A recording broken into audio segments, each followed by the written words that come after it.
Assalamualaikum Bu Erlina. Apa kabarnya hari ini? Waalaikumsalam Pak Irfan. Alhamdulillah saya dalam keadaan sehat Pak. Ya mudah-mudahan ya Ibu Erlina kita semua tetap sehat ke depannya ya Bu ya.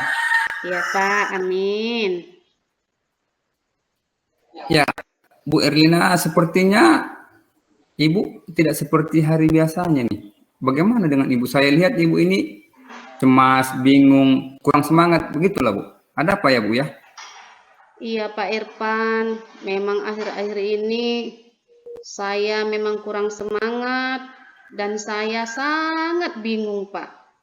Karena seperti ini Pak, akhir-akhir ini saya kurang sekali konsentrasi dan saya tidak fokus ketika saya berada di kelas mengajar anak-anak.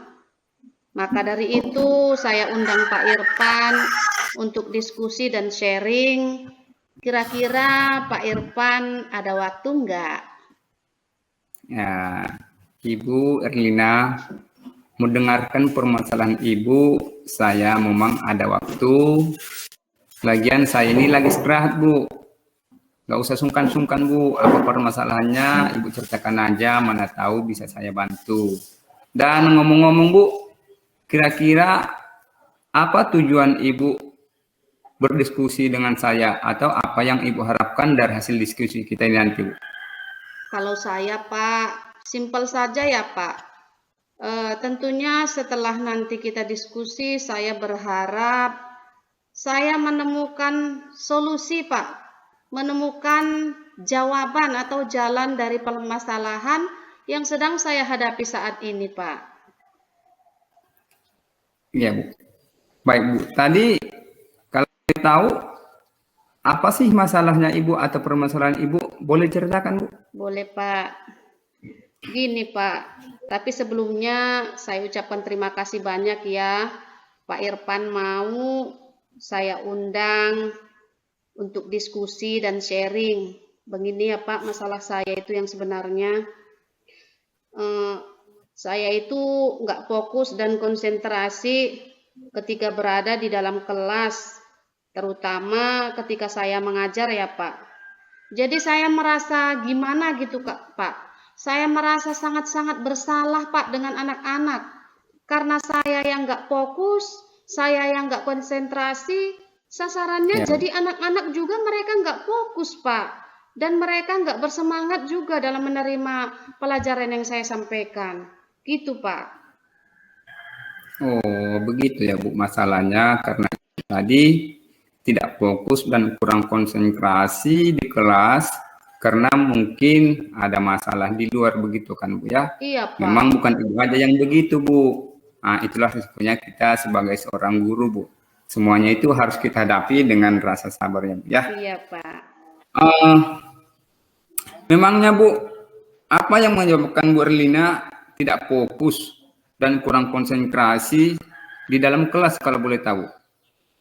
Begini Pak, saya itu sekarang ini kan sedang mengikuti program guru penggerak ya Pak. Kemudian tugas-tugas di guru penggerak ini Pak selalu ada tugasnya dan terlalu banyak Pak. Jadi saya jadi bingung Pak. Mana yang mau saya dahulukan untuk menyelesaikannya? Apalagi saya juga kan harus mengajar anak-anak ya Pak. Satu lagi, saya juga kan harus mengurus anak-anak saya di rumah, keluarga ya Pak. Karena mereka itu tentunya masih sangat-sangat membutuhkan saya lah Pak. Gitu Pak. Ya, hebat juga Ibu ya, bisa mengikuti program guru pendidikan atau CGP ya Bu ya. Semangat Ibu ya. Iya. Kalau boleh tahu Bu Erlina, bagaimana murid ideal yang Ibu impikan selamanya ini?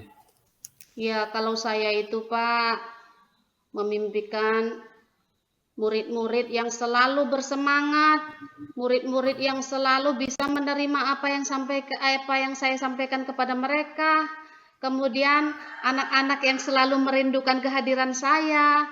Itulah Pak, Iya, keinginan saya. iya baik. Bagus ya Bu ya. Seterusnya, selamanya ini apakah ada metode yang udah dilakukan yang sudah berhasil di kelas Bu untuk meningkatkan konsentrasi Ibu di dalam kelas? Kalau boleh tahu, coba jelaskan Bu. Gini Pak, untuk meningkatkan konsentrasi saya berusaha Pak ya. Berusaha bagaimana caranya saya itu harus fokus selalu ketika mengajar anak-anak. Dan saya itu harus bisa menyampaikan materi dengan sepenuh hati kepada anak-anak. Jadi mereka itu bisa menerima apa yang saya sampaikan. Kemudian mereka nanti akhirnya ketika diadakan post-test ataupun saya berikan soal-soal ataupun kuis, mereka bisa menjawab dengan baik, Pak. Iya betul sekali ya Bu ya Bu Erlina ya. Terus apa cara yang dilakukan Ibu untuk mencapai yang Ibu inginkan atau Ibu lakukan agar anak tadi atau Ibu agar Ibu bisa dapat konsentrasi dan fokus di dalam kelas Bu? Kalau itu Pak, tentunya yang pertama saya akan mencari metode yang bervariasi lah Pak. Maksudnya metodenya itu enggak itu saya akan buat metode misalnya ketika memulai saya buat dulu mungkin ice breaking ya Pak. Kemudian mungkin saya bikin kuis. Kemudian metode misalnya ketika saya menyampaikan materi kepada anak-anak, saya menggunakan proyektor, saya buat gambar-gambar supaya anak-anak senang Pak. Dan mereka pun bisa mudah memahami materi yang saya sampaikan Pak. Iya betul ya Bu ya. Itulah kalau menjadi seorang guru itu Bu, kita harus bisa menjadi guru yang dirindukan oleh seorang murid dengan memperbanyak berbagai strategi keterampilan belajarnya Bu ya. Iya, Pak. Baik Bu Erlina, bagus. Seterusnya, kira-kira dengan cara apa atau bagaimana Ibu mengatur waktu supaya semua kegiatan tidak bertentangan di sekolah ataupun tugas fungsi Ibu sebagai guru? Kalau itu Pak, yang saya lakukan supaya tugas-tugas saya terselesaikan semuanya dengan baik, saya akan membuat jadwal Pak. Saya buat jadwal jadwal untuk mengerjakan tugas-tugas PGP saya buat supaya tugas-tugas saya nanti tidak terlambat dikumpulkan. Kemudian tugas-tugas yang untuk di sekolah, nah sebelum masuk ke dalam kelas saya membuat dulu materi-materi yang akan saya sampaikan supaya materi itu terkonsep dengan baik Pak. Jadi saya menyampaikannya kepada anak-anak pun bisa leluasa, bisa mudah, dan anak-anak bisa memahaminya dengan mudah Pak. Iya, bagus sekali rencana Ibu ya Bu. Seterusnya, dalam melakukan ini semuanya, kira-kira siapa saja yang akan Ibu libatkan untuk membantu Ibu dalam mengerjakan masalah atau menyelesaikan masalah tersebut Bu? Ya, kalau untuk menyelesaikan masalah saya itu Pak, terutama ya saya sendiri ya Pak, karena saya yang bersangkutan. Iya. Kemudian mungkin di sini nanti saya akan meminta bantuan dari teman-teman guru di sekolah agar mereka bisa memberikan masukan kepada saya, memberikan ide-ide yang cemerlang kepada saya. Jadi nanti saya bisa mengembangkan ide-ide itu dan bisa menyampaikannya kepada anak-anak. Sementara anak-anak pun akan menerima apa yang saya sampaikan itu dan melaksanakannya untuk kehidupan mereka sehari-hari, Pak. Iya, betul sekali ya. Nah, kira-kira apa komitmen Ibu ke depannya agar tujuan dan keinginan Ibu itu bisa berhasil dengan memuaskan ya Bu? Kalau komitmen saya Pak, saya akan terus belajar Pak. Karena belajar Iya, itu nggak ada henti-hentinya ya Pak. iya Iya, betul Bu. belajar dari kecil sampai dewasa, ya kan Pak? Ataupun Iya seperti betul. yang Belajar dikatakan, sepanjang hayat. iya, seperti yang dikatakan kalau di dunia pendidikan mungkin pembelajar sepanjang hayat ya Pak. Tapi Iya betul kalau sekali. kalau di pepatah nanti ada dikatakan belajar dari mulai bayi sampai ke liang lahat, iya kan Pak? Iya. Iya betul sekali Bu. Berarti yang belajar itu nggak ada habis-habisnya kan Pak? Sampai kita berada di liang kubur, ya kan Pak?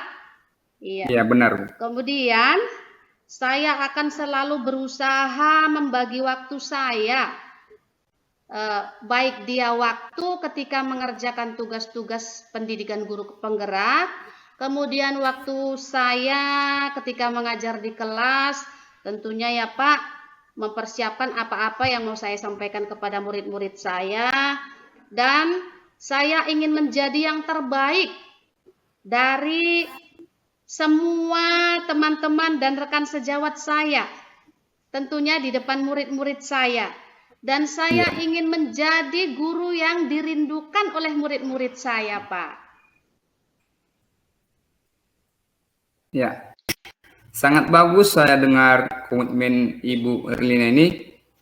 Dengan komitmennya tadi yang pertama terus belajar atau yang dikatakan Ibu belajar sepanjang hayat ya Bu. Iya Pak. Ya betul sekali, dan berusaha membagi waktu dengan baik dan menjadi guru teladan Iya Pak. bagi semua orang dan rekan sejawat. Dan nantinya kalau kita sudah menjadi guru teladannya Bu, kita dampaknya juga akan pada murid juga ya. Iya Pak. Nah, sekarang bagaimana perasaan Ibu setelah berdiskusi selama ini Bu? Setelah berdiskusi Pak, ternyata rasa plong gitu Pak. Perasaan lega, perasaan senang. Karena saya bisa berdiskusi dengan Bapak dan diskusi kita ternyata menghasilkan ide-ide yang bermanfaat Pak bagi saya.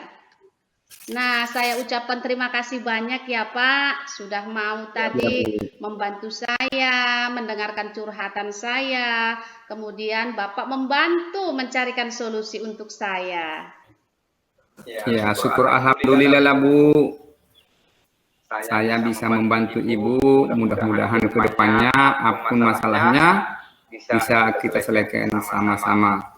Sebelum saya akhiri, ada lagi yang mau ditanyakan Bu? Gini ya Pak, waktu diskusi kita ini kan singkat ya Pak. Jadi Ya, mana betul. tahu nanti di hari-hari yang akan datang saya masih ingin berdiskusi dengan Bapak. Kira-kira Bapak masih bersedia kan Pak? Ya, pada kesehatan saya selalu bersedia Bu. Kita tindak lanjuti permasalahan ini secara berkesinambungan ya. Iya Pak. Ya betul Bu. Jadi saya izin ya Bu ya. Assalamualaikum warahmatullahi wabarakatuh. Waalaikumsalam warahmatullahi wabarakatuh Pak Irfan.